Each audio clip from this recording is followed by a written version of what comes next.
and Nick.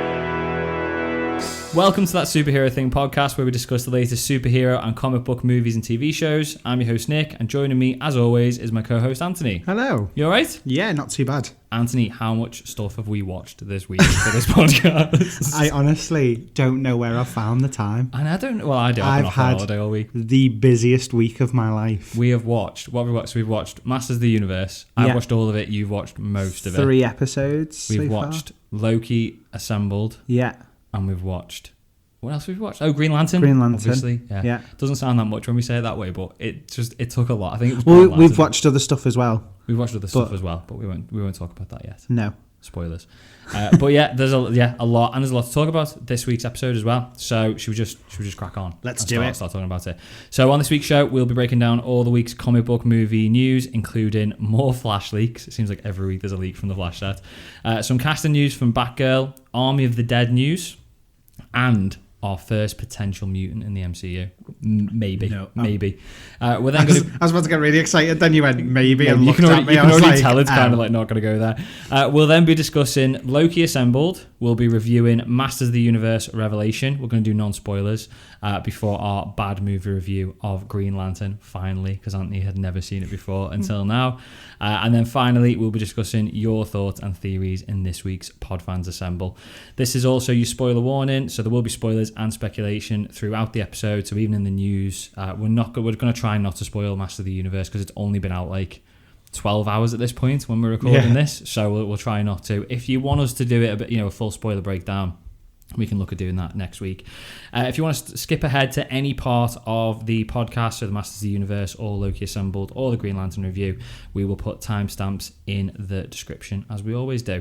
So first bit of news, this potential mutant in the MCU. Oh, go on. So Black Widow apparently has had the MCU's first mutant in the film. So in the prison scene, yeah, the big dude who gets his arm broken by Alexei in the prison. Yeah. So in that scene, he calls him Ursa. Right. I don't remember that, but apparently he does. So he calls him Ursa. Now the actor Olivier Richters, he's gone on Instagram and confirmed that he is playing he played a character called Ursa Major, who in the comics was a mutant. So he's basically saying, I'm the first mutant in the MCU. So in the comics, he's part of the Winter Guard, which is basically like Russia's answer to the Avengers. Right, okay. But his power is that he's got super strength and he can turn into a bear, which is a bit weird, but it's like, if he could do it, how did he get his arm broken by Alexei in the prison? Well, yeah. And B, why is he in a prison still? Wouldn't you just get out of the prison? I thought you were just going to drop like the Juggernaut or something at me. No. Because of his size. No, he's pretty big. There's a picture of him on Instagram standing next to some other dude, and he's massive compared to him. I mean, was it Kevin Hart? No. Okay, just checking. It wasn't. It should have been. It should have been just for comparison. Because I suppose we don't know how it could have been like a 6-year-old with a bit of like fluff taped to his face. He's like, look how big I am. Could have been Warwick Davis. It could have been. I reckon like Marvel have gone, yeah, okay, yeah, promise you're playing this character called Ursa Major to get him in the film, and then they're going, no. Kevin Feige's going, no, just don't answer the phone. When he rings, don't answer the phone. When he rings for X-Men, just ignore him. So we've got some more Flash leaks. So this week there's been some test footage leaked and a couple of set photos as well. So the set footage shows Sasha Calle fully suited up as Supergirl. Just looks like a better version of what we saw, the suit that was harnessed up. Oh yeah, the wirework suit. It does look a bit better. It's a bit blurry, but it looks better. There's some shots of Michael Keaton's Batcave. Yeah, looks pretty similar to 1989 and the 1989 Batmobile. So when I say it looks similar to the 1989 with the like bats hanging down on string and stuff, I say it looks similar because I can't really remember what it looked like. But based on what I don't want to commit to it and say it's definitely like it in case all the people on Twitter going, it looks really similar to it. I was completely wrong and they've just fooled me. But yeah, I think it looks similar to the 1989 one. But the Batmobile, He's got his Batmobile, so it's the same Batmobile from Batman and Batman Returns as well. And then, as I said, there's been some set photos leaks. Yeah, and it's basically Barry talking to an alternate version of Barry. Oh, okay. They haven't gone and got an alternate version of Ezra Miller from like a different reality. It's not like variant Ezra Miller, but they've got some dude who looks remarkably like Ezra Miller. So I assume that's where they're going with it. Right. I know Flash did this. I don't know they did in the comics. I think Flash probably did this story first, but do you not feel like the timing? Yeah, like it's not going to come out till next year, and this isn't me having a dig at DC. It's just the Flash movie has been in limbo for so long, and it's been pushed back so many times and delayed so many times. And they've decided this is the point to put it out there. Yeah, it's just after we've done Loki, and everyone's just going to look at it and go, we've just been done. Seen it. Yeah. It's like we've seen variants. So getting a variant of Ezra Miller on screen, not Ezra Miller, obviously Barry Allen, but getting a variant of him on screen is just going to be like, oh, okay, yeah. They should have just moved quicker with this, which is weird because they flew. They got from their Iron Man to Avengers 2 in like 3 movies. So again, I just feel like it's gonna. I hope it doesn't, because it seems like a good movie, especially with Michael Keaton in it. Yeah, but I just worry a little bit that it's not going to come across as exciting as they want it to, really. But maybe they've got some some secrets sort of like still hidden up the sleeves. Yeah. But again, I doubt it, because I don't feel like we've seen the whole movie at this point nearly. Talking at Loki season 2, it's kind of news. It's not the greatest news. Obviously the series has been directed by a lady called Kate Herron, who we'll talk about a little bit when we go through the Loki Assembled. We saw her on there as well. She's confirmed to Deadline that she's not coming back for season 2. Oh. Yeah, I get the impression from the interview that she didn't really know there was a series 2 coming until quite late on, from what she said. I think they filmed I think that whatever the very last bit was added on very sort of like at the end from what they're saying. Yeah. Now I don't know whether that's to sort of put steer us away from the idea that they filmed series 1 and 2 together. Yeah. But the way that they're portraying it is that the decision to have a Loki series 2 only came about like within the last couple of weeks to months. Right. So she was only hired for series 1.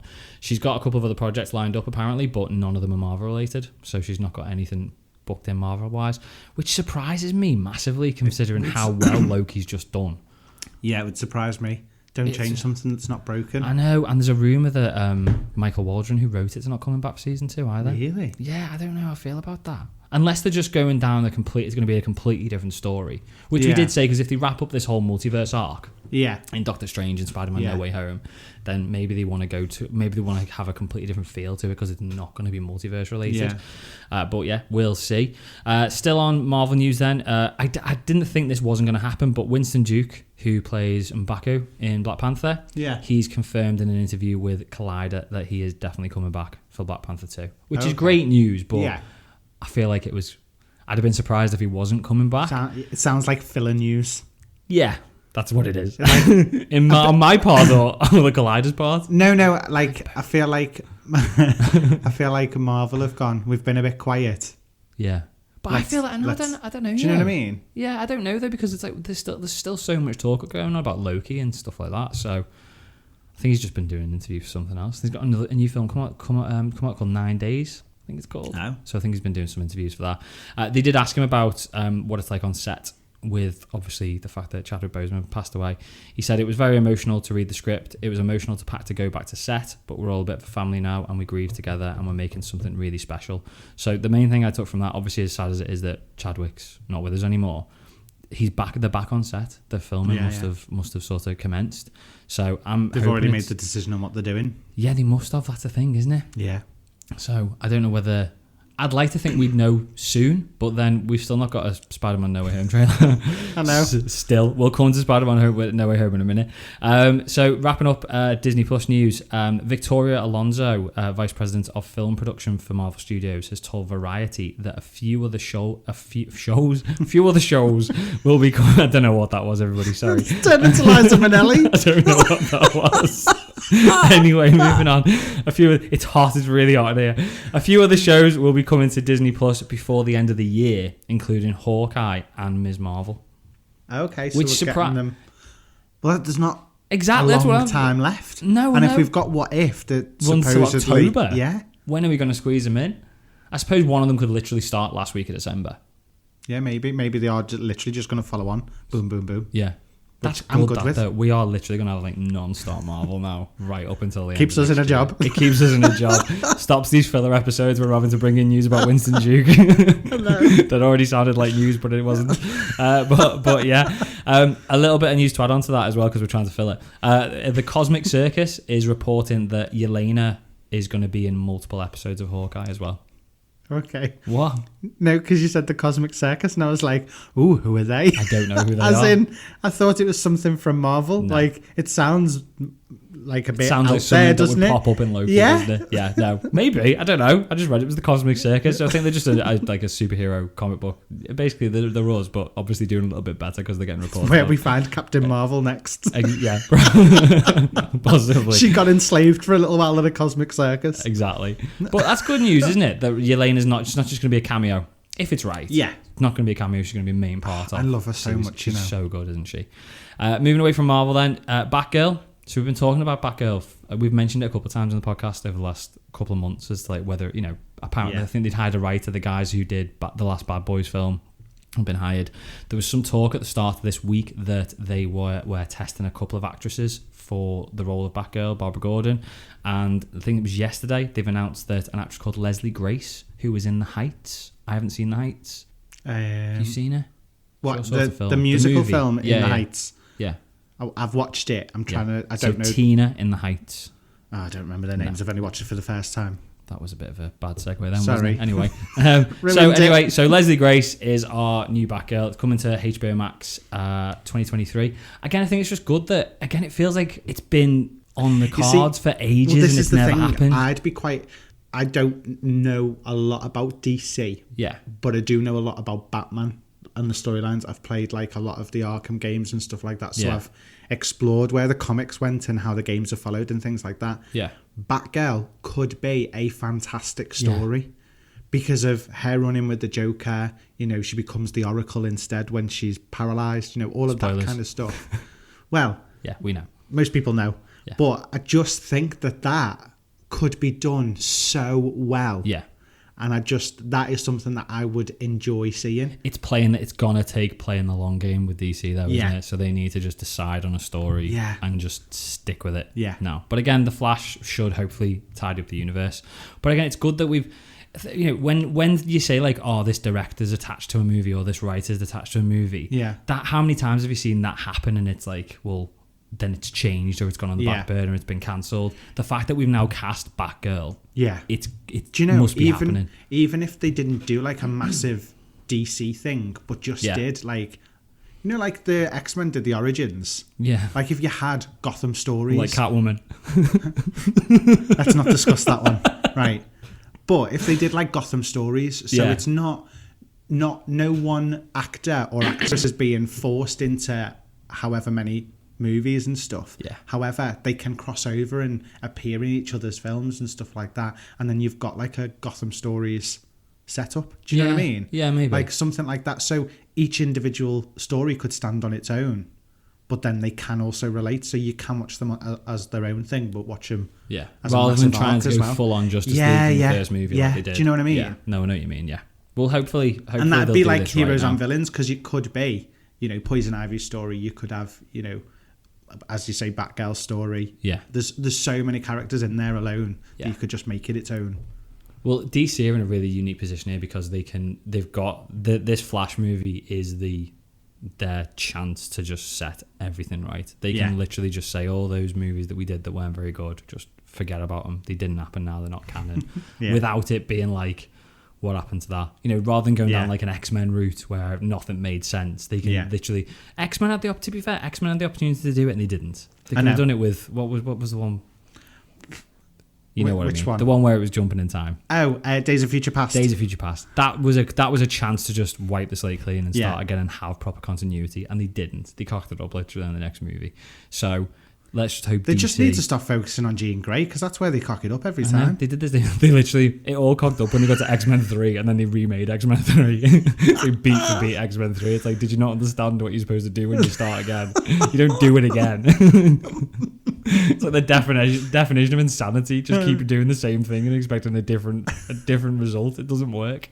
Anyway, talking about potential time travel movies, Army of the Dead sequel is confirmed to be happening. Okay. Which is great because we enjoyed that.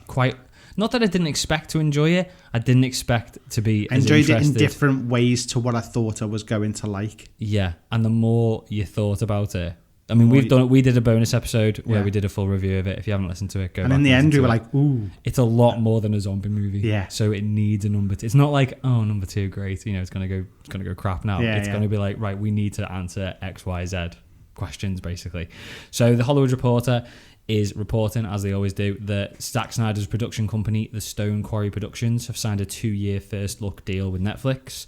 So they are doing a sci-fi movie called Rebel Moon, which is currently in production, and then they will be starting work on the sequel. So it's still going to be a couple of years away, but I feel like Netflix movies tend to work a little bit slower, a bit quicker. No, I think they tend to move a bit quicker. Do you think? Yeah, because I feel like they have to do like less marketing for it, because it's just there. As soon as it drops on, well, it is, isn't it? It's like top picks. Well, it is. That's it, isn't it? You don't have to sell it to anybody. It's like you just have to basically make people aware that it's there, rather than actually selling the movie to them. And particularly when you've got something like Army of the Dead, which was one of the most successful movies in Netflix history, you're not going to need to do a lot of selling. You just need to let people know. They could literally drop the movie tomorrow with no advertising and just say, right, it's out. It's out now, and it'd get just as many views. They don't need to spend a load of money on marketing. Last little bit of news then. I thought this was quite a funny bit of news actually. Movie theaters in the US have started using fan posters off the internet to advertise No Way Home. Yes, because we've still not got a poster. And I saw one. I got excited. I saw one. Did you see it on TikTok? Yeah. And I saw a clip that looked like a guy recording the screen. Remember I sent that to you as well? Yes. And it looked so real. Yeah. And I was like... We're going to end up with that in the cinema at some point. And I messaged you and then you were like, mate, it's not even real. And I was like, do you know what? They're getting so good. I know. Do you know a little bit of you think... They made it look like it was a bad pirated copy or something in the process of doing it. And I was like... I was just convinced. I know. I can't... I feel like we're getting... it's still months away, like it's December. What have we got, 5 months? Yeah. 5 months. Well, in 2 weeks it's going to be 4 months. I kind of just don't know if I want a trailer now, and I just want to go in blind. Do you reckon they would do that though? I don't know. I mean, again, it's like what we've just said about Army of the Dead. Do you really need to market this movie, or do you just need to tell people there's a new Spider-Man movie? Yeah. I mean, look at like the thing is, we talked about Endgame and said, look, when we start, I know this is digressing. It isn't. Avengers Endgame opens with no. Oh, not Endgame. Infinity War. Infinity War opens with no previously on the Avengers. Yeah. It literally opens on a post-credit scene. Yeah. And everybody in that cinema knew exactly what was going on because that's how invested people are in the MCU. Do they really need to give us a Spider-Man trailer? Or can they just go again from that? Can they just go? They can just go, Spider-Man's out. Yeah. They could literally just give us posters. They could just, like those little snippet videos that we've seen on Twitter where it's like, the Spider-Man logo spinning and the Spider-Man music. Yeah. All they need to do is give us that. Yeah. That's it. I mean, it's going to be spoiled. Tom Holland must be locked in a basement somewhere by this point, mustn't he? He's proper struggling not to give all that away. But he's literally on house arrest with an Asbo. I know. Has anyone seen Tom Holland? No. Only Zendaya, apparently. Yeah, maybe. Yeah, that's it. They're not even in a relationship. She's just there to watch him and to make sure he doesn't talk to anybody. The relationship is just a cover story. Just to make sure you don't leave that hotel room. Every time he goes to speak, she just kisses him dead quick to stop him. Shut up. Yeah, I can't. I'd love to get to the point where they didn't have to release a trailer. Yeah, that would be quite cool. Because I think if they release a trailer with no Tobey Maguire and Andrew Garfield, you're still going to come out of it going, they're going to be in it. Yeah, they're going to be in it. Yeah, I don't know what it's going to take to prove, and other than releasing the movie and them not being in it, that's the only thing. I can imagine us two standing up at the end of the film and going, "Where's Toby and Andrew?" I know, and people just being like, I read that apparently they're doing reshoots now. There's nothing's confirmed. This is literally just like fan speculation online, but apparently they're doing some reshoots of the movie. And a little bit of me wonders, I think they really quickly got Andrew Garfield and Tobey Maguire because it's like, shit, people are going to be well pissed off if they're not in this movie at this point. Imagine? It's something completely different been planned. Willem Dafoe, pay him whatever he needs to, get him in this movie because we planned something completely different. Actually, I know it'd be. I'd love just to not know going in. Just imagine the surprise, just not knowing if Toby's going to be in it. I just think there's too many coincidences for it not to be happening. Yeah. The fact that Alfred Molina's told everybody that he's in it playing Doc Ock. Yeah, but not even just that. It's things like one of their stunt doubles taking a selfie with Tom Holland's stunt double. Yeah, but didn't he also... Atlanta. Wasn't he also the stunt double for Jake Gyllenhaal in Far From Home? I don't know. I think he was, you know. I think you could explain... But I mean, that's two very different body types, isn't it? It is, yeah, but then at the same time, it still all comes back to Alfred Molina telling everybody that he's playing Doc Ock, and he's going to pick up exactly where Spider-Man 2 left off 20 years ago. So it's like, he's going to... Unless he's just really, really trying to wind people up. But it's a dangerous game, that, because surely Kevin Feige would have stepped in and gone, nah, but that could have been... bollocks. I was going to say, but that could have been the same thing with Vision when he was like, there's going to be a dead good cameo, and it was him all along. Do you know what I mean? Yeah. Because that angered me. As much as we all laughed about it, I was very angry at the time. I'm gonna be so upset if he's not in it. If they're not in it. Oh well, let's move on. Okay. So should we talk about? Let's do Loki Assembled. Okay. First, should we do that?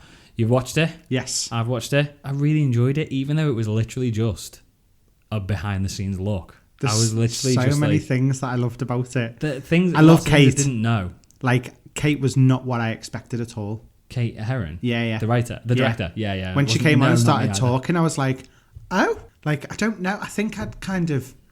Just assumed she was American. No, not even American. Just, I thought she was going to be more businesswoman-y, and I don't know why. Yeah, I know what you mean. But not in a negative way. Like, she just looks like your mate. Who's got the job of directing Loki. I could see her like just going and chilling in the pub, and she's like, you won't believe what's happened to me. Yeah, I know. Been called back. Well, because she talked about the job, didn't she? And she said that she was told not to go in with like an idea and all that kind of stuff. And she just like, wanted to meet her. And she went in with a full pitch. Yeah. And everyone said that they were absolutely blown away by it, and I just think it's brilliant. Yeah, it was. Yeah. And the thing is, that's why it concerns me a little bit that she's not coming back. She's not coming back for season 2, because a lot of the ideas, obviously she was the director, she had a big hand in the show, but fingers crossed. Also, Marvel know what they're doing. The way she talked about when she wanted to design alligator Loki. Yeah. I want him to be handsome, beautiful. Yeah. And I was like... He's got to have a cheeky smirk sort of thing all the way through. You've got to tell there's a character. But they pulled it off. Yeah, they did. They pulled it off. It was brilliant to be fair. I saw like a meme on, I think it was on Twitter before, and it was like, they wanted Miss Minutes to be the cute character everybody fell in love with, and it ended up being Alligator Loki. And it wasn't planned at all. But what's even better is the fact that they used Wally the support alligator. Yes. Can we just address this for a second? There is a support alligator. Like, I want one. I'm depressed. Let's go chill with an alligator. Who in their right mind would do that? Like, I don't know. Why would you want to cuddle an alligator? I'd be on fucking edge the whole time. Do you know what I mean? Even if it was a baby alligator, you're still gonna get bitten. I mean, President Loki. We saw what happened there. Exactly. But that was the bit that made me go, hang when on they said it, I was like, is this real life? Is this real? I was a bit like, is this serious? They can't really have a support alligator. But yeah. Can you imagine walking into a hospital and there's the care room and they're like, support alligators in there at the minute? Yeah. What? So weird. I thought, go back to the start of it though. This was narrated by Tom Hiddleston, which the other ones weren't narrated at all, were they? It was just that. It felt more like, rather than just like a behind the scenes, it felt like a story. Yeah. Even down to the intro. Yeah. Lovely intro. Like, explain the fact that, like, how it was done. Something we touched on last week as well. I think it was last week we talked about it. When he talked about the film and start date. So he said, we started filming at 8 a.m. on the 10th of February 2020, and 299 days later, we wrapped. So it was before his birthday. Because that was the 9th. But then he was Loki again on his birthday. So he was Loki again on his birthday. So he's filmed something as Loki. If it was one of them pig and Hyundai adverts.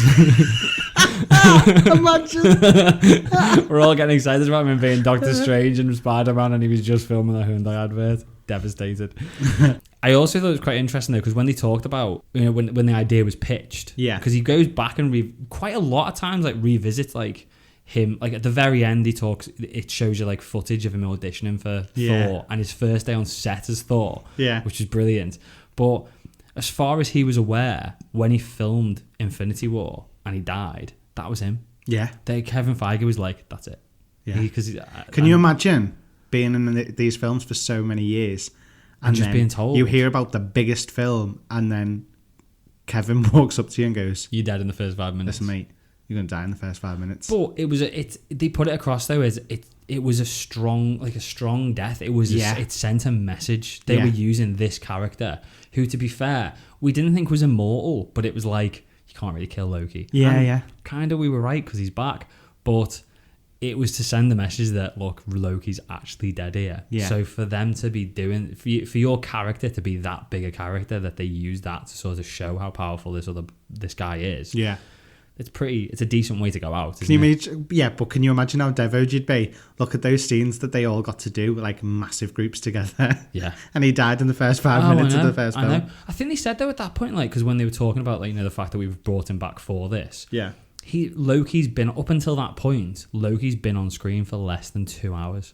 Yeah, that's mental, isn't it? And look how big a character he is. Yeah. Well, then they did the clip from the 2013 Comic-Con in San Diego, didn't they? Yes. When he went on in costume. But that must have been, how much Say my name. That was before Ragnarok. Mad. I know. He must have been on the screen for minutes. Yeah. And it's like, what a job Tom Hiddleston and the writers and the directors, obviously. But he wasn't in Avengers much. No. So up until that point, he'd literally been in Thor, Avengers for a little bit, and Thor: The Dark World, and he's like one of the most loved characters. It's now just that is a massive shout out to Tom Hiddleston to come out of that and think, wow, what a character. I know. I loved the intro to Loki's introduction to the TVA, if that makes sense.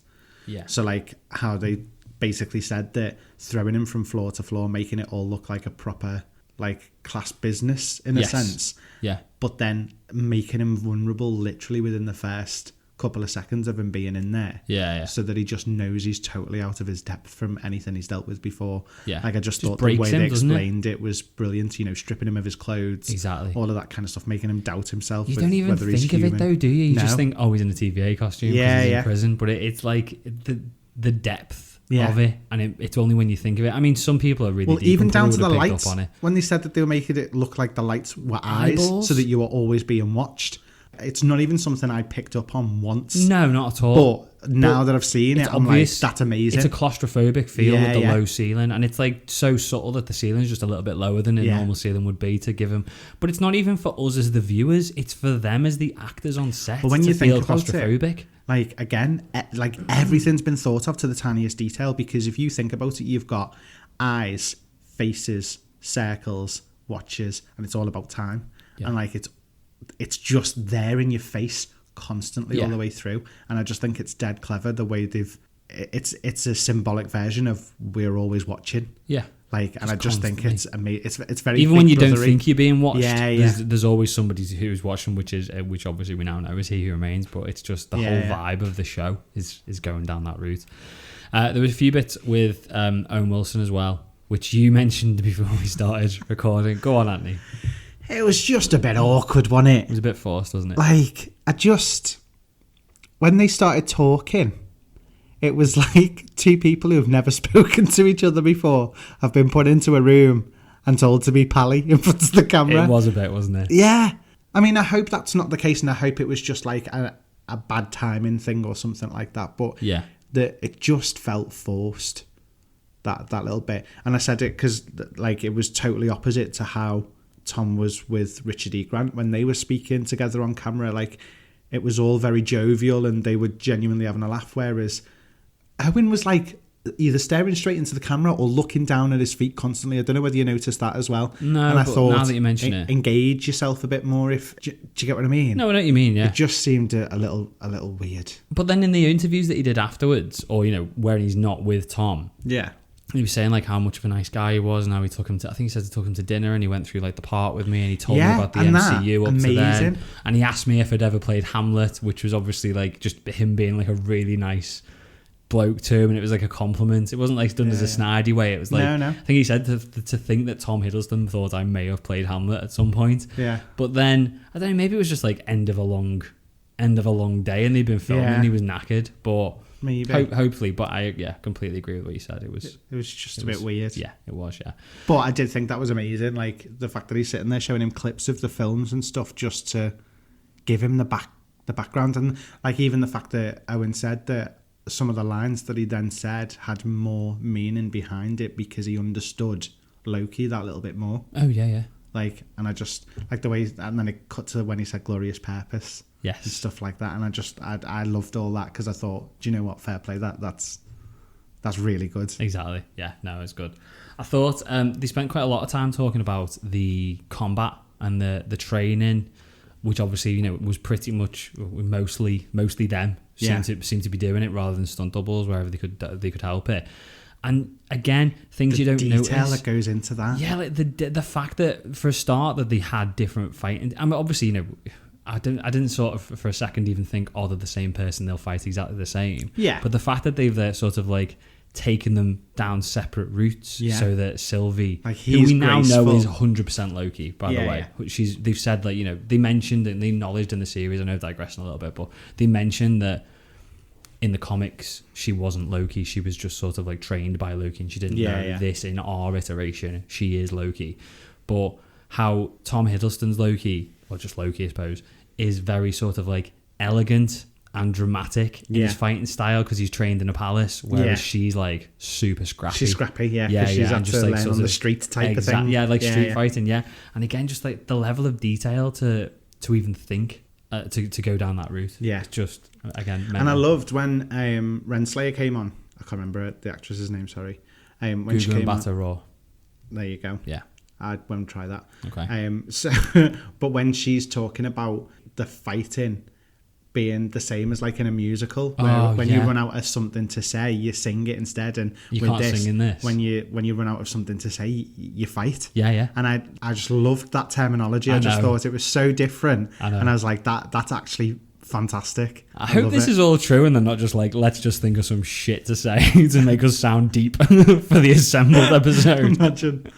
But no, I love that. And I loved when they were all talking, you could hear like their passion for it the whole time. Oh, definitely, yeah. Like they've loved every second apart from of Owen being Wilson. Apart from Owen Wilson. He was just like, where's the check? He was like, is this not Cars 4? Is it lunch yet? Wow. But yeah, like it just the absolute amazing time that they all seem to have had on it. Like it just makes me jealous. I mean, Tom Hiddleston, like as well. It's like he was a pleasure to watch all the way through, but he properly comes across as a genuine fan of this. He genuinely looks humbled every 5 seconds. Exactly. Like in like the backstage thing and when he's talking to people and all that kind of stuff, like it just looks like he still can't quite believe what's going on. Like when he's talking him. to Richard E. Grant, he's like, you can tell he's like, I'm sat here with Richard E. Grant. He's playing me rather than me playing a and young the fact version that of they him. even had when they designed and were doing the drawboards, Richard E. and Grant. they put his face in it because they really wanted him in there. Again, shows the power of Marvel. It's just like, who do we want? Great, we'll have him. And it's just like, you're out, you can have him basically. I love that he made jokes about the fact that he was looking forward to wearing a big suit with muscles. The muscle suits. I'm devastated we didn't get Richard E. Grant in a big muscle suit. I hope he got a variant. I want a variant of him wearing it. Brilliant. I thought as well, quite interesting, was when they basically built the whole set for Shuru. God. Yeah. The whole thing was just like, 99% of it was just practical, completely built on the back. Can you imagine just like when he walked us into the room, like he was like, we'll go through the threshold, and then there it was, and I was like, that's incredible. The detail, like looking at like there's like tiny little like signs and stickers and stuff on the shops. But they said that even about the TVA. They were like, your coffee rings on the desks and stuff like that. We wanted it to be an office. I know. Like, and you just don't think about it. Like, you sit there and you watch that and you won't take half of it in. No. But subconsciously you do, because it makes you believe everything that you're watching. Exactly. And that's just what... You wouldn't even have the thought processed if I was making something like that to even be like, we need to do like tiny little things on this and stickers on this. If I was making something like that, everything would look like really clinical. It's just like there's a room, there's one photo frame on the wall to not make it look like a plain room. But the amount of effort that they put into it just shows where the budgets on these sort of things go, doesn't it? And the fact that they kept calling it the Wanna with that shot through Shuru when they're like fighting it, and they stitched it all together. There was like 8 or 9 takes, and they stitched it all together. That was again It was seamless though. Yeah, you could. I think amazing. Now again, once they pointed it out, you could sort of see. You couldn't see the cuts, but you could see like where they'll fall to the floor and there was like a puff of smoke, and then they'd get up and move on. It's like, well, you can sort of get where they've done it, can't you? And I think again, something else that they pointed out, sort of coming to the end, was the fact that they acknowledged episode 6, the finale, isn't your typical MCU finale. Episode 5 was your MCU finale. And I think Kate Herron even says episode 6 is just a conversation. Yeah. It's just a conversation and explanation as to what's happened. He said it was like 30 pages of just talk. Just dialogue, yeah. Which just blew my mind, 30 pages of it. But again, it makes sense. And I know everyone wasn't 100% happy with it, but it makes sense. And they sort of put across that it's there to, rather than wrap up the story, it's there to set up. This is setting up the future of the MCU.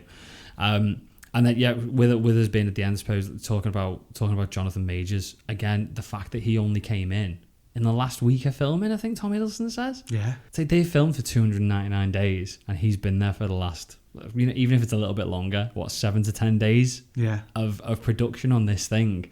And even Tom says he's in that shorter time on set and that shorter time in the series, he's delivered a performance as a character who's going to be talked about for years now in the MCU. And even that performance had us all talking. Yeah. But I'm dead excited to see where they go now with Kang.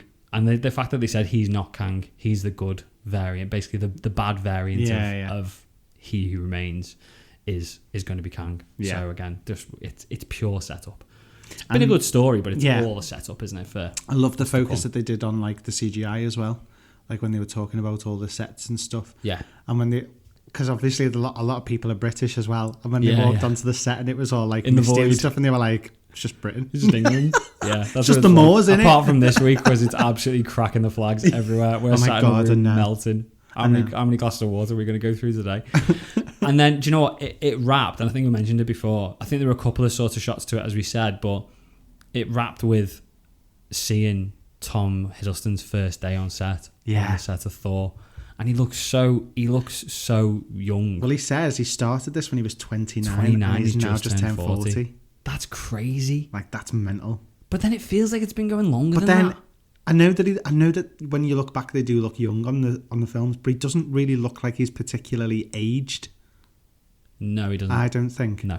He doesn't look his age 10 years anyway. No. He's obviously aged. Yeah. He doesn't look. He's just mental. He looks more like he's just been through a lot more. Does that make sense? Yeah. It does, doesn't it? But yeah. I thought, again, it sort of wrapped up with him just being like really thankful for being for being, this character and being in the MCU. I also like the fact that he was basically like, I'm not going anywhere. As long as Marvel will have me, I love this character. I am sticking around. So fingers crossed. There's no way Marvel are going to go like, right, see you later. If he's willing to carry on doing this. Because everyone wants more Loki, don't they? Yeah. But yeah, there's a lot there. It's well worth a watch if you've not taken the time to watch it. Yeah, go back and watch it 100%. Before we do Green Lantern then, should we talk about Masters of the Universe? Okay. So, right, we're going to do, as I said, because this only came out, we're recording this on Friday evening. So this is literally, as we speak, this has been out for just over 12 hours. I've been off. I've watched that. I binged the whole thing this morning. Anthony's watched most of it now. I've almost finished episode 3. So I was trying to get through a little bit more, but I got a phone call halfway through, so I had to pause. Fair play. Real life. I know, right? So we'll do non-spoilers. Okay. Now, so it's hard to do it non-spoilery, I think. However, I feel like, and bearing in mind, I never watched He-Man, Masters of the Universe. Yes, that's what I was going to say. So I watched this as a kid. This essentially has been my intro to it, right? I feel like I've walked into it on Infinity War. Mm-mm. Like, I feel like what happened in the first episode, I was like, holy Jesus. Yeah, I feel like I'd walked into like the biggest event, but I've had no idea about the build up towards it, if that makes sense. But without sort of spoiling what happens, I mean, I think there's things given away in the trailers. So we can talk about what's been sort of, the amount that's been given away in the trailers. We'll sort of go where the story's going in a minute. But nothing really happens in the series. I mean, I don't even know how many episodes there were in the 80s. Well, that's what I was thinking, because when... every episode was like a freak of the week. There's no overarching story. Basically, Skeletor's evil. Yeah. Adam turns into He-Man. And every week, Skeletor... See, I didn't even know that He-Man was originally Adam. Didn't you? No, like I literally have gone into this with nothing. no idea whatsoever. Okay. So I didn't know that scrawny little Adam was the one that turns into He-Man later. Well, he's not really scrawny. He's not scrawny in the original cartoon. He's just as big as He-Man. Oh, is he? Yeah, just wears pink. Oh, right. Basically, that's it. Because that's how that works. That's how it works. So then I also didn't know that it was a secret and only some people knew and some people didn't, and all of that kind of stuff. So for me, as I say, like going into that first episode, because kind of a lot of things change in that first one, I felt like I was walking into like an Infinity War-esque type thing. I get why you'd think. I get that, because it feels like you've sort of picked up right at the end of it kind of feels like it's picking up off a cliffhanger 20 years ago to a degree, doesn't it? Yeah, and it's kind of like 100%. Revisiting the first 5 minutes and then it wraps up from there. Have I missed something? It doesn't though, and they've definitely changed like little things, very small aspects of it, but it does a really good job of. Also, didn't know the tiger talked. Yeah, Cringy can talk. Yeah, I had no idea. He's always been able, he's always been able to do that. He's called Cringy. Yeah, Cringer, not cringy. I mean, it's cringy. It would have been better. Like, yeah. But no, I mean, I've written that down. I mean, obviously, it's a direct follow up to the '83 cartoon. I think that's when it came out. Anyway, I think you need a little bit of knowledge from the original series to watch it. But I think you could literally watch, just pick 3 random episodes from the first series, from the original series, and watch it. The first episode of He-Man doesn't sort of start with him becoming He-Man. It's not like an origin story. It just starts and that's it. Yeah. He is just Adam who can turn into He-Man. The whole thing is done in the intro. So the intro to the first episode of this, apart in the original, it's He-Man saying it all, and in this one it was Man-at-Arms. So Liam Cunningham's character saying it all. But it's pretty much word for word the same sort of explanation. I like the fact in the intro, not spoiling it, well, obviously we don't do spoilers, but all the shots that it uses in the first one are like hand-drawn pictures of the toys. Oh, really? They're all like big, bulky. Even like Skeletor just looks like it's a hand-drawn picture of the toy of Skeletor. So I thought that was really good. But so basically, I mean, without spoiling it, things that you've seen in the trailers anyway, it picks up pretty much right after, or at the end of any story really in the original version. It sees Teela, who is voiced by Sarah Michelle Gellar. Yeah, which I recognised straight away when I listened. Really good job. She's basically been knighted as the new Man-at-Arms of Eternia. The ceremony for her being knighted is interrupted by an attack on Castle Grayskull, which is every episode. They're always attacking Castle Grayskull in the original one.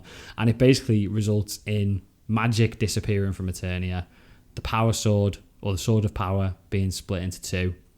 And then heroes and villains have to sort of team together to try and restore magic. That's pretty much that is it, isn't it? In a nutshell. There's a lot more to it which we won't get into with we won't spoil at this stage. Yeah. But that's pretty much it. One of the big things which I think had been rumoured, and they'd all rumoured while it was in production, and they'd come out and said no, it's not. It is. It's Teela's story. Yeah. This is very much Teela's story, and He-Man is kind of like a supporting character to it, rather than it being He-Man and she's the supporting character. Yeah. We won't explain why, because that's it's spoilers. But Sarah Michelle Gellar does an amazing job of leading the show. She is I must also say that so far standout has been Lena Headey as well. I was going to say Lena Headey is love her. She's so good as evil. Yeah. I like the way she plays a good villain. Let's be honest. She does. She always does. Yeah. After Game of Thrones, no one could doubt her. Yeah. Like she played it amazing. I've never loved and hated somebody so much at the same time in all of my life, which means that she does a bloody good job. She does. And as soon as I heard the voice, I was like, oh my God, it's her. You can just recognise it. I'm so happy with that. Yeah.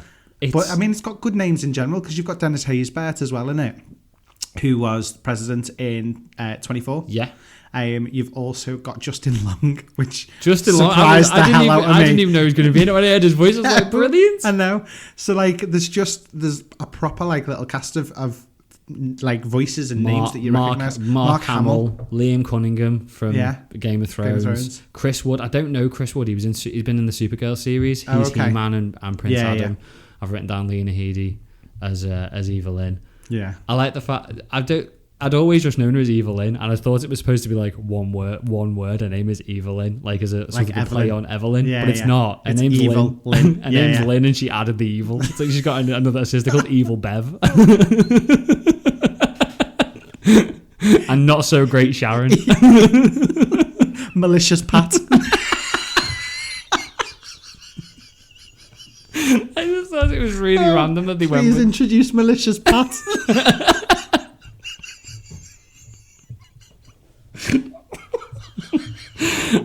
There's a little bit. That one's done me in, sorry. That was good. I like that one, Andy. Well done. Anyway, so the animation's great. It's a completely different style. It's a bit anime-ish style, but it's great.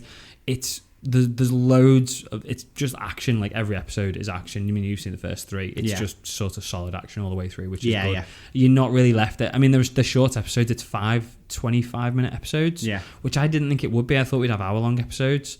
So, really? Yeah. I mean, it's over quite quickly, but it's very, very fast-paced. I was going to say it's more graphic than the original. Well, it is, because it was obviously like an 80s kids cartoon. It's more adult, because they're playing for the target audience that watched it when they were younger. Yes, in my opinion, but it's suited. But it's still suited suitable. For kids to watch it now. Me as and well. Jake, my 8-year-old, sat and binged this whole thing. I was going to say, because it'd be something you can watch with your kid, because it brings back the memories for you, but then introduces it for the little one. But there's something that they never wear in the original series. There's consequences in this. Like, again, without spoiling things, death is a thing in this series. So it's not like, someone gets put, it's like he had a sword. Someone gets to the brink. It's like he had the power sword in the original series. He never had a sword fight or stabbed anybody. Do you know what I mean? This isn't a spoiler saying He-Man's going around stabbing everybody, but it's that sort of thing. It's like whoa, just loses fingers in their ears.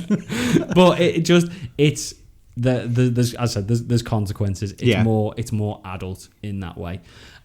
It's very much a 2-part story. You've not seen the whole thing yet, obviously. No, it's not. But I have seen on IMDb that it's put down that there is a second season. Oh yeah, well I knew there was going to be. It's not a second season. It's like part 1. 2. Yeah, so it's one whole thing, and there's a part 1 and a part 2. Yeah, I didn't think I had concerns that it was going to be like one story and then a separate story, but it's not. This ends on, and it's not spoilers to say, this ends on a big cliffhanger warning, and you're gonna have to wait I don't know how long for part 2. But it's not like there's a story wrapped up and it kind of like sets. It's not like Loki where it's like the story's wrapped and it sets up a season 2. It's like, shit, I need the next episode now, sort of thing. It ends on a cliffhanger. I hate that. I love it, but it's good. It gets you. It's hooked. I think at the end of every episode, I was like, I need to watch the next one, like now, straight away, because they don't all end on cliffhangers, but you just need to watch the next one straight away. All in all, though, Kevin Smith, he wrote it, directed it. He's done an absolutely amazing job. Yeah, he's completely honoured the source material, the original show. Yeah, but he's enhanced it. He's just turned it into something which it wasn't, but he's not ruined anyone's childhood. He's given it what it needs today to still be relevant. Yeah. Because as much as you enjoy watching nostalgic stuff, it's not just nostalgia. But what I mean is, like, when you sit and watch something from the 80s and 90s, you go, I loved it, but when you look at it with eyes from now, you're like, but it was a bit shit. Yeah. Whereas, like, he's kind of updated it without updating it. Yeah.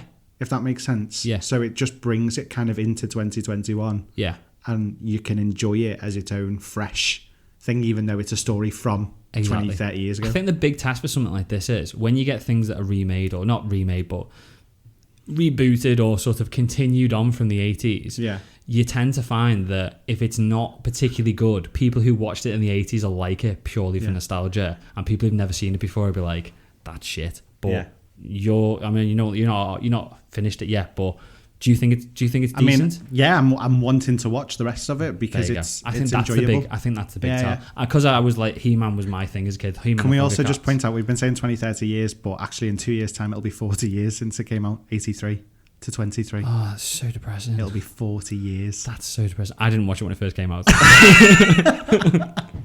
I'm not 40. I wasn't alive. I'm not 40. No, I wasn't. I know. I wasn't. Just not. But yeah, it's brilliant. If you want us to do a full sort of spoiler breakdown, let us know on all the socials, Twitter, Facebook. Yeah. We can do it next week. I'd quite like to sort of get into it in a bit more detail, but again, Anthony's not seen it all yet, and also, as I said, it's been out for hours, so we don't want to sort of spoil it for everybody before everybody gets a chance to watch it. Shall we do the thing we all came here for then, Anthony? Oh my God. Shall we break down Green Lantern? Let's do it. Anthony, we're not going to do a full sort of breakdown of the film, breakdown every scene, everything like that. We'll cover, there's a fair few scenes I want to cover, and I'm going to cover, and I'm sure there are with Anthony as well, but we're just going to sort of review it and pick it apart to a degree. I think the first question is, I mean, I've seen this before. Anthony had never seen this before. How he'd got this far without seeing Green Lantern, I don't know. But Anthony, what were your thoughts? So, I've spent, I mean, how many years since it came out? 10. So I've spent all that time being told how horrendous it is and how shit it is. By me. But no, not even just you. By anybody that's ever watched it. Sorry, Ryan. But I mean, he's obviously made jokes about it himself because of Deadpool and stuff when he sat there with the script. I think that's why people think it's so bad. Yeah, because he takes a piss out of himself massively. Yeah. But you know what?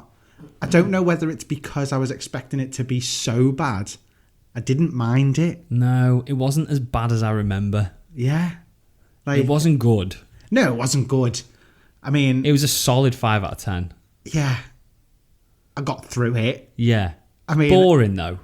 It was a bit. There was a lot of talking. I feel like that was it. I mean, again, we'll pick it apart in a bit more detail, but I feel like rather than it being a bad film, it's more like a hurry up. So, do you know what I mean? Like, let's get to something happening and let's get it over with. Do you know which part kind of lost it for me a bit too much? What was his name? Hector. Yeah, Hector Hammond. Yeah. I mean, he didn't need to be in the film. Right, can I just... Do you think he didn't need to be in the film? He didn't need to be in the film, but can I... I don't know if you can explain this to me. Gotta try. I think Probably not. I think I may have looked away from the screen for a second and not realised how it happened. How did his face become I don't know. Because he disappeared. He just went from being chill to suddenly looking like Igor. He looked like... You know, I thought he looked like... who was it? Ben Stiller's character at the end of Dodgeball when he's gone all fat. I was waiting for him to talk his top off and start going, man, milkshake. He made me think of like a heftier version of Take My Strong Hand from the Scary Movie films. Yeah. Like, he just turned like... I thought I'd missed something. No, you didn't. It was just like one scene. It was like the scene Suddenly when he's at the party. Suddenly he just like looked up and he had this massive head. He's completely normal at that party. And then all of a sudden he's like in a wheelchair and he looks like Eric Stoltz in Mask. Honestly, I just expect him to go, "Yes, master." It was weird. I didn't get it. It just felt like a lot of the film. They tried. They had like this big elaborate idea, and they tried to cram this epic movie into an hour and 45 minutes. Yeah. I mean, I watched the hour and 45 minutes. There is an extended version, but I couldn't bring myself to watch it, even though it's 15 minutes longer. I watched that one. Did you? The version that I watched was 2 hours and 3 minutes. And it still didn't make any sense to you. No. I feel bad now. I like because it's short. I didn't know there were 2 versions. Apparently there's it, yeah. I didn't know that until I was looking for it. So the other thing is, the lantern, and then he can make things just using his imagination. Yeah. So So what he can make is only limited by his imagination. He's got a shit imagination. Yeah. Let's talk. So there's a couple of scenes, isn't there? I mean, the first one. I mean, when he's doing his training, some of the stuff. It's like he's fighting. It's like he's about to fight this guy, like Sinestro. We'll talk about him in a minute. But he's about to fight Sinestro, he already knows is like the biggest badass lantern there is, and he whips up a sword. It's like, go for a lightsaber. Think of a lightsaber or something bigger than a sword. Yeah. Shotgun. I mean, he thinks of a shotgun at some point later on. No, he's like a minigun, doesn't he? Why think of a sword?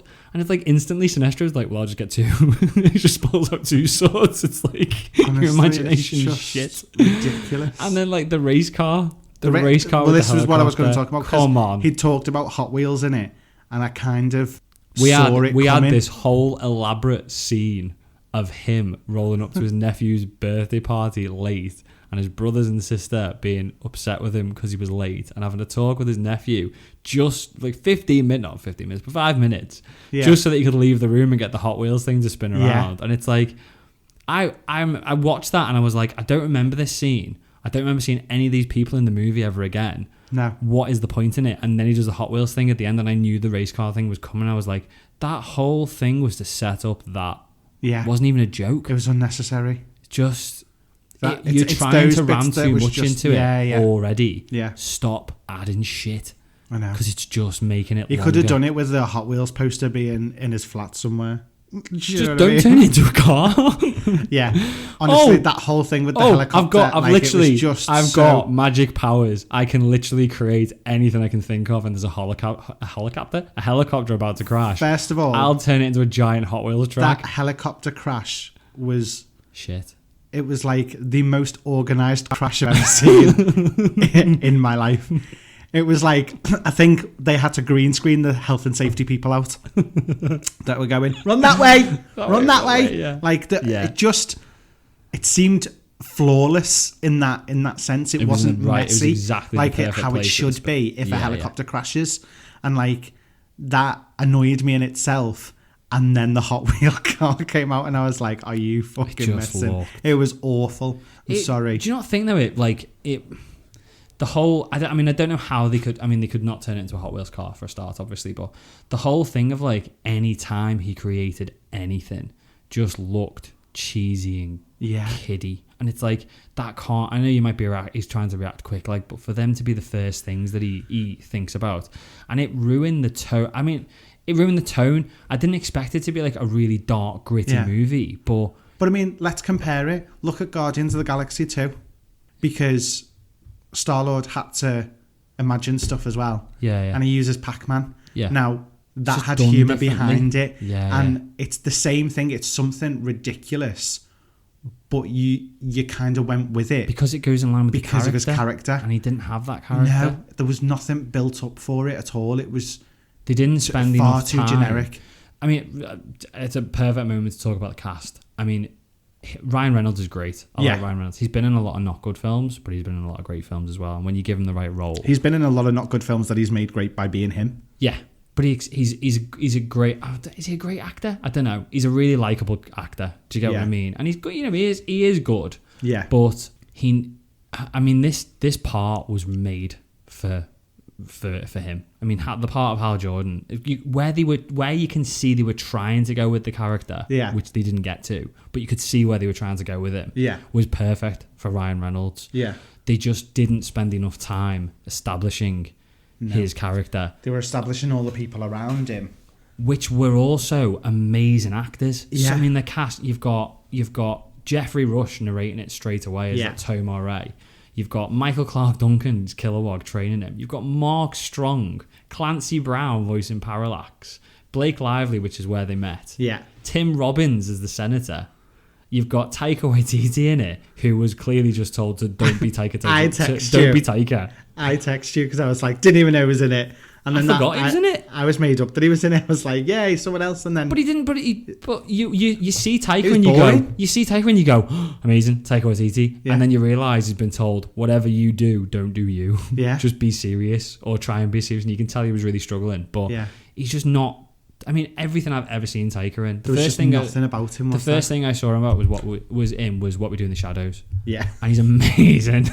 He's amazing. He's my favourite films. He's ever so weird, and that is why. And that's not derogatory. He's brilliantly weird. Yeah, but the thing is, you look at some legends, and people said the same thing about them. You look at somebody like Gene Wilder. People said he was fucking nuts. Well, he was. And he was. But he was brilliant at the same time. If you've got somebody like... Yeah. Again, I mean, not that he was a main character, but... I mean, Ryan Reynolds, Ryan Reynolds is Ryan Reynolds, and they weren't letting him be Ryan Reynolds. No. They were trying to sort of rein him in. Yeah. And they've done that with Taika, and they've had... It's like, look at what they've had to work with. Yeah. How can you... Again, it wasn't the worst film ever. No. How can you not have at least a pretty good film with that that's cast? the thing. You look at you look at the components that they have and you go, that should have been brilliant. Exactly. And it wasn't. I know. Because they tried to And cram. I think that's the thing where people got let down, because the potential was built up to it, but then the actual result was just disappointing in that sense. And I think that's why so many people were like, it's so bad. Yeah. And when you look at it on face value, it's just a decent, like half decent film. Yeah. It's something that is entertaining. Yeah. But I'm not gonna lie, I'm probably not gonna go back and watch it again. I mean, I've watched the second time I've ever watched it, and I've got no second and last time. Exactly. But you know what? I've not got any desire to go back and watch it again. Yeah. Particularly, having only watched it this week. But I got to the end of the movie. Yeah. We'll go back and talk about more in the movie in a minute. But I got to the end of the movie, particularly with the mid-credit scene. Yeah. Where Sinestro puts on the yellow ring. Yeah. And I've kind of felt, and I did the first time I watched it, I kind of wanted to know what happened with that. I was wanting more from. I was like, okay, well, I'd like to see what happened next, and I'd like to see him as the bad guy and see how have to fight him, but I just want to see it done well. Yeah. And it's like it's weird. How can you get to the end of a film that you think, I didn't like that, and it was it was boring, really, really mediocre, and still be like, I kind of want it. I mean, how can you ruin that? Exactly. How can you not pick up? And how can, I mean, Mark, I know we've talked about Cast a little bit, but Mark Strong is Sinestro. Yeah. It's like, Mark Strong's an excellent actor. He's brilliant in everything he's in, pretty much. And I mean, it's very obvious. I mean, you can't call it. I mean, I know it's from the comic, but you can't call somebody Sinestro and them not being a bad guy. Do you know what I mean? But it's, again, massive ways. I think, and I know we've touched on it, they tried to put too much into it. The whole opening where it sort of shows you Parallax getting defeated for the first time, and it's being narrated by Jeffrey Rush, it feels like this is going to be, if you didn't know it and you weren't told it was going to be an awful film like you were, you'd think this is going to be a big, epic thing that's probably going to stretch across a couple of movies. Well, this is the thing. Like, when I sat down being told it was going to be bad, and I watched the first 2 minutes of all this bit, and I was like, this looks alright. I mean, there's a good story coming here. Yeah. Like, I can see the potential behind it. Yeah. I think if they were going to do the way I would have gone with it, I mean, there's a couple of changes I'd have made to the film, but the overarching story in general is that there were two bad guys in that movie. There was Hector, Parallax. Yeah. There was one bad guy, it was Parallax, but there was the big Parallax, and then there was the Hector Parallax. Yeah. Either forget about Hector and don't put him in the movie. Yeah, it didn't need Hector at all. You didn't need Hector. Or be confident in what you're producing and just have Hector. Yeah. And at the end of the film, bring in Parallax for number 2. Yeah. And have the confidence that we're getting a sequel on this. And it wouldn't really matter either way, to be fair, because they still ended on a cliffhanger for a sequel with Sinestro. Yeah. But they just tried to get 2 films worth of stuff into that one film. And they just didn't need it. The other thing, which, again, I'm completely with you, particularly trying to forget that I'd seen it before and I knew where it was all going. The opening was pretty good, to be fair. It looked a bit crap. The Guardians looked a bit... sort of took you out of it a little bit because it didn't look great. But the opening was all right. The first time you see Hal in that dogfight that he has with the planes, I really enjoyed that. Yeah, I thought that was quite good. It was quite well shot. It was exciting all the way through. Yeah. And then after he destroyed those 2 sort of the drones, basically, after he destroyed the drones and he starts coming through, and then he start flashing back to all these scenes of him and his dad dying in a crash. That was it went on for too long. Exactly. It took me out of it massively. And I was going to say, they should have put that scene, not flashes of it. They should have started the movie with that. They should have opened the movie with Hal as a kid, his dad dying, and then literally let you see the photo of his dad on the dash of the plane. And it would have told you the same message, but not taking you out of it. But then if they'd started with that, they couldn't have started with the big epic opening of Parallax. Yeah. And that's why I think it just needed to be... It needed to be 2 movies. It needs to be 2 movies. Tell us about Parallax later. Yeah. Tell us about Parallax throughout the film and give us Parallax in the second movie. Just give us a Hector Hammond for him to fight. Yeah. at that stage. You know, like he could have just had that fight with Hector, and then they could have put that scene where he finds out that the ring is on Earth at the end, and he turns his attention to Earth. Yes. Like, that would have been enough. Yeah. Because if we know that he's coming, we'll go, okay, we know what that's setting up for now for the second film. And that would have been enough in itself. Yeah, definitely. So it just They tried to cram. It was a hit and a miss. Yeah. And and I know you've got to stick to the comic book material. And we've talked about how stupid his projections were and how they didn't make sense. Like the planes at the end, and he had like them strapped to he had like a whole harness built in around him and all that sort of stuff, which was really weird. And then again, I've said it. I know we've got to stick to the comic book material to a degree, but the whole lantern situation, like Abin Saw just happened to have the lantern with him. It's like, by the way, this is Charger. It's like, I know that's probably, I assume that's in the comics. Get rid of it. Yeah. You don't need it. When the Green Lantern dies at the start in the big battle in the Justice League, the ring just flies off to go and find somebody else. Yeah. You don't see a lantern come out of his car and fly off following the ring, do you? No. It was just really elaborate, and it's just like to the point like at one point when he's trying to show Taika his suit, and he's like, oh shit, I need to charge the ring. It's like, what happens if that happens mid-battle? He's like literally Hal's flying around in the sky, and all of a sudden he just gets like a 5% warning and needs to get home really quick. Emergency calls on like his own little Siri talking to him. It's just like it didn't need to be there, did it? Yeah, just give him the ring. Don't throw that in as well. The other thing, again, I'm being too picky here, but let's talk about the suit. So the suit is very it's animated, right? As he says in Deadpool. The mask. Yeah. It looks like he puts it on, but then you go to him and it looks painted on. Yeah. Well, he didn't put it on. He sort of like creates it on the face. He took it off at one point, didn't he? He didn't take... Yeah, but he didn't take it off. It just disappears because it's part of the suit. I thought he took it off at one point. No. It's like he says the mask appears. I think that tone the mask appears when it needs to be. Yeah. So when Blake Lively says take off the mask, it just sort of like disappears from his face. But again, it's your typical like... But even his eyelids are green. I know, and his eyes go like really light blue. Yeah. It's that usual though. Like, how does nobody recognise that it's Hal Jordan? It's like he kind of Shazams rather than. Do you know what I mean? No, what do you mean? Well, because Shazam is a kid and then just turns into a superhero. Except he doesn't. Not to us. No. I mean, Tiger picks up on it straight away. Like he's watching it when the helicopter happens, and he's like, "It's Hal." I feel like he's like going to say, "Does nobody else see that it's Hal?" And to be fair, Blake Lively picks up on it quite. But this is always quick. the thing that pissed me off about Superman. Let's be honest. Them glasses seem to change his entire look every time. Yeah, and no one has a clue. But to be fair, like with Christopher Reeve, it's a different character. He does a very, like in the original Superman movies, he does an extremely good job of being a completely different character. The way he holds himself, the way he hunches over and stuff like that, his hair. I get that. But like this is just Ryan Reynolds with green face paint on. That was before my time. So sorry, what I was talking about was more Lois and Clark in the 90s. Oh yeah. Like it's just Dean Cain. Yeah, he just takes glasses off and he acts the same, and he's still like a superhero just with glasses. He doesn't even do a Batman voice. Do you know what I mean? None of that. But it's the same thing. He just doesn't. I just don't. I was quite pleased when she recognised once they were close that it was him. Yeah. But it does beg the question: what's the point in the mask? Because it's literally just paint. It's like you said, it's just painted on. You can still completely see that it's him. It's just a painted on mask, which was a bit stupid. But I don't.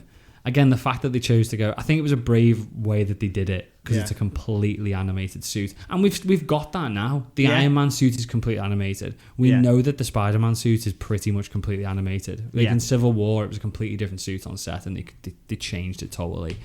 So I suppose it was a step in the right direction. It was just a very elaborate looking suit that even like changed his body shape. I noticed when he does it in front of Taika and he like turns into the suit, he goes like massively thinner. Yeah. When he does it. Triangles. He does, doesn't he? Yeah. He goes mad. It's like really obvious that he does it. So I thought it was just me, but yeah, so that changed straight away. It's like Kim Kardashian came in and touched it up on the picture. Exactly, yeah. It also didn't make sense to me when Abin saw the original Green Lantern. Yeah. He dies and he takes off the ring. Yeah. Why doesn't his suit disappear? Oh no, did it? No. Unless he's got like a real suit underneath the fake suit. Just like constantly got a Green Lantern. I just like it. He's just obsessed with Green Lantern. Yeah, that was a bit weird. We also saw the planet, the Green Lantern Corps planet, Oa. Yeah. It had real Asgardy vibes to me. You know, like when when we talked about the first Thor, it's like it doesn't look like a place where anybody actually lives. Yeah. And that was the issue I had with it. It looks like a base or something rather than somewhere that people actually but he says about. like we all live, everyone, you know, this is where everybody lives. Basically, it just doesn't look like. Also, very specific that there's 3,600 of them. Yeah, I thought that. I assume that's from the comics. Is it? Yeah. Okay. They're all arseholes. They're all horrible to him. He's been there like a day and they're like, you're shit. I know. How come you can't create X, Y, Z? Like you've had your powers for like 3 minutes. I was like... I assume they were like just trying to test him and sort of like put him on, you know, Didn't hit come the ground across running. like that though, did it? No, Sinestro was just a bit of an knobhead. Which again... They all were, his to be name's- fair. Yeah, that Kilowog, the big Michael Clark Duncan's character. Yeah. They were all just trying like proper cocky. It just didn't, again, if they just spent more time on that element of it rather than trying to rush to give us a whole story with Hector Hammond and the whole creation of Parallax as well. But, and I get, it was just like unnecessary completely.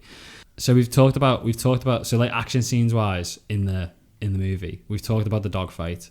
Brilliant. I enjoyed that, apart from the fact that we then got a full flashback in the middle of it, which went on far too long. Do you know what though? That the outside fight with some of the guys that blamed him. Yes, we had that one. That wasn't really much of a fight. It was just the big No, fist. but I thought it was a bit shit. How he just knocked him out and won. Yeah. It didn't make sense because he didn't know he had this power. No. At all. He's not even. No, but even before that, like, has he trained at this stage, or has he literally just been given the ring? No, that's the first time he accidentally does it. And then they take him to Oa. Yeah. So what was he trying to do? He was about 12 foot away from these people, and he swung his arm. What was he trying to do? But even before that, like, so I've done theatre, I've done stage fighting. Yeah. God, you dropped that into our podcast, It looked, didn't you? Shut up. No, but it looked stage I've fighting. done theatre. Don't you know? No, but he like it just looked like a stage fight. Yeah. It looked like they were planning their next move rather than it just being a scrap. Yeah. Do you know what I mean? It just felt too organised. It felt like a musical. It was like the helicopter where crashing. they're like kind of like dancing and fighting at the same time. Like that, it did, didn't it? Something from The Simpsons or something when they take the piss out of it. It did feel very much like that. Yeah, it wasn't great. No. Again, it was very quick.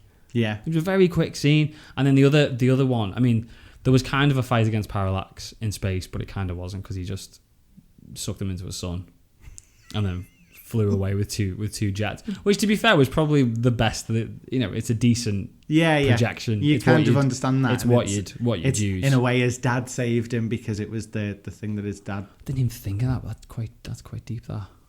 It's that whole idea. I liked it. Yeah, that was the one thing that I thought was decent. It wasn't bad. Yeah. But the other one, like when Hector escapes and he has to fight, and he first rolls up to sort of fight him, and he doesn't he torch his dad? Yeah. And the way he's like flinging all like Amanda Waller. So Angela Bassett's Amanda Waller from Suicide Squad. It's like where did that come from? When I saw her, I was like, well, she's Dr. Waller, isn't she? Yeah, but it's clearly supposed to be Amanda Waller from the Suicide Squad, I would assume. You know the lady who's in charge of the Suicide Squad? Yeah. In the Suicide Squad movie. And the new one. That's Amanda Waller. Oh, right, okay. So I'm assuming it's the same. It's the same one. It's DC and it's Waller, isn't it? I love that she was like pressed against the glass for ages, and then he goes, it was just the way he like flung her around. He kind of like looked at her and was like, haha, and just like flicks his fingers and she just goes flying into it. It's just like, why? It was like if you'd have painted a tash on him, he'd have been rubbing his tash, being Dastardly and Muttley or something. Do you know what I mean? He kind of did start looking like a cross between Dick Dastardly and Muttley. Yeah. He even had a little laugh. He was like... But it just looked like, and like when he torched his dad, like those two big mechanical arms looked really. Do you know what they looked like? Do you know what I mean? Like the two arms that kept like grabbing people and they turned like into flamethrowers. Have you ever seen like the original? I think it's like, when was it? 1998 Power Rangers movie. Oh yeah. The Zords, where they're just like really really bad shiny CGI because they just think let's just go chrome, and then like, it was like that. It looked like that, so out of place. But yeah, it just didn't. Yeah, it was just a very quick. It was just rushed. The whole thing was rushed. I don't think it was not a terrible film, not a good film. No. I don't want to watch it again, but I kind of want to see the sequel. Does that make sense? Yeah. I just want to see. It just feels like Mark Strong as Sinestro going to be the baddie in number 2 is just a massive waste. I want to see that. Yeah. But again, we come back to it again. We're getting the Flash. Yeah. It's multiverse. If this was Marvel now, we'd be sitting there thinking it could happen. It could pop up in Doctor Strange, sort of thing, like we're talking about, Tobey Maguire and Andrew Garfield. So maybe they'll go down that route. The only issue is you're never going to get Ryan Reynolds. No. In a million years. No, he's never going to do that now. No. Exactly. So it's a bit of a shame. But not a bad film. Not the worst film. Not the worst film we've watched this week. No. Spoilers. No. We will tell you about that when we're ready to tell you about that. But yeah, not the worst film we've watched this week. Should we Pod Fans Assemble? Let's do it.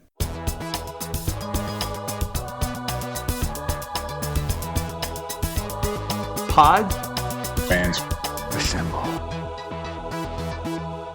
Okay, so first of all, we've got Sean Derbyshire from Facebook saying Green Lantern, aka Green Computer Face versus Angry Sentient Fart.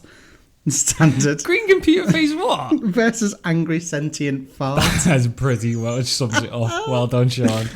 Although it did give us the Ryan Blake power couple, so every cloud. It did. Yeah. Fair play. Yeah. But if that's all you took away from the Green Lantern, then that's made my day. I like that. Then on Twitter, we've got Paul Sears saying that was the best episode of Assembled. It was. I agree. Yeah. As I said, I think it felt like a story rather than just a behind-the-scenes look. Well, funnily enough, he says having Tom Hiddleston narrate it and listening to Kate Herron and her vision for the show just drew you in and made you want to know more. Could easily have watched a series just on this making of. They could have done. I agree. They could have done like an episode. 20 minutes into every episode would have been brilliant. Easy. Yeah. It was, And again, Kate, I'm really sad about this whole season 2 thing if she's not going to do it. I can't wait to see what she does now going forward. Yeah, 100%. And then he's actually also talked about Green Lantern as well. He'd never seen this, I don't think, before this. Okay. He was in the same boat as you. Okay. Well, not as bad as I thought it would be. Was very surprised to see Taika Waititi in it. So was I. That's why I text Nick. Yeah. All I kept thinking about while watching was Loki. The Guardians reminded me of the Timekeepers, and all the green just made me think of Loki. Could have had more potential, was just okay, 5 out of 10, which is pretty much what we said. Yeah, pretty much. Then we actually also got a tweet from Beardall Paul. Today was a 5-hour journey into St. Abs from Ullapool, but wow, so hot. Tomorrow will consist of going 10 minutes down round to New Asgard. Plenty of pics will be taken. Amazing. So he's been to where they filmed New Asgard and Thor's house. And those pictures look and epic. Thank you very much for copying us in on those pictures. I'm really jealous. Really appreciated it. I need to go. We've tagged it and shared it on Twitter. So if you're not following us on Twitter, go and check us out on Twitter and go and have a look at his pictures. I need to go. It looks brilliant. We should do it. And I didn't even know it was in Scotland. See if we can pay someone a $5 to let them drive their truck with us in the back, like Hulk and Hulk and Rocket. Just paint one of us green and the other one sat there with a fake hammer. Exactly. No, but honestly, it looked really good. I didn't even know it was in the UK, so it learns something new every day. So we'll definitely. I honestly thought it was going to be like Scandinavian or something like that. I thought it was going to be up that there. way. I thought they'd just. Is it like, Tonsberg? It's supposed to be. Is it? I think so. I don't know. I might have just honestly, I was just expecting it to be like Sweden, Denmark, Switzerland, somewhere like that. Yeah. And then, but no, Scotland. Thank you very much for sharing that with us. Cheers, made man. up with that. And then we've also got a message from Varentet saying, you guys are so awesome on your own, but the fact that you include all of us is outstanding. This is the only contribution I have this week. And it's a picture of her with us on Twitter, and she's holding her Pod Fans Assemble mug. Amazing. Which I love. And mind blown. Yeah, like I keep messaging you going, I just can't get my head around it. Neither can I 100%. Still.